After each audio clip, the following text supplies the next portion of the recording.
If anything good has come out of this horrific war, it's that the moral depravity of the so-called rules-based order has been exposed to the masses.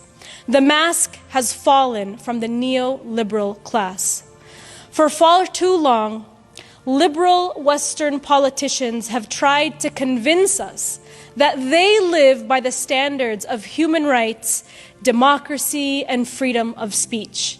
These are the same individuals and countries that say Israel has a right to defend itself against the world's largest concentration camp. Our so-called Western leaders in Washington, in London, in Brussels have weaponized human rights. They've weaponized democracy to promote humanitarian wars and to expand their settler colonial projects. But let's not forget that this is the same ruling class that brought us the wars in Iraq, in Afghanistan, in Libya, in Somalia. And they're the same ruling class that have given us and pushed for the brutal maximum pressure campaigns, sanctions, and regime change operations against sovereign countries like Syria, Iran, Venezuela, Cuba, and so many more countries who are resisting Western imperialism.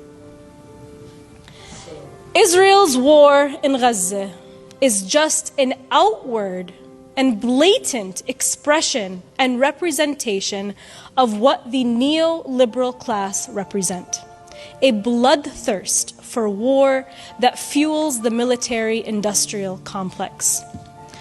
Lockheed Martin and Raytheon, two weapons manufacturers, applaud this genocide.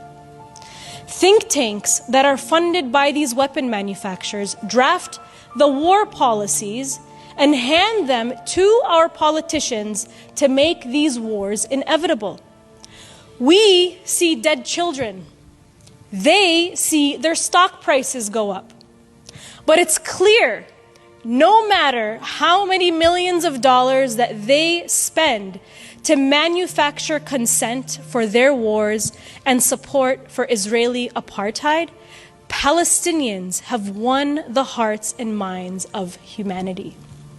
Never have I personally seen in my lifetime such global dissent and awakening to Israel's propaganda war in Gaza. We are witnessing a global enlightenment. Millions upon millions of people have taken to the streets. Mass sit-ins at our elected officials' offices have been organized, and mass boycotts of monolithic corporations. The massive coffee company Starbucks lost $12 billion in a matter of just 1 month from our global boycott campaign. We have to disrupt their money-making mechanisms that make these wars possible. The capitalist system that we live under today is meant to make us feel powerless. But we have the power in our hands to disrupt their money-making mechanisms and stop this war. And guess what? It's working, and Israel knows it. The architects of the wars know this. And that's why today, Israel is spending literally millions of dollars on propaganda, on an information war to manufacture consent.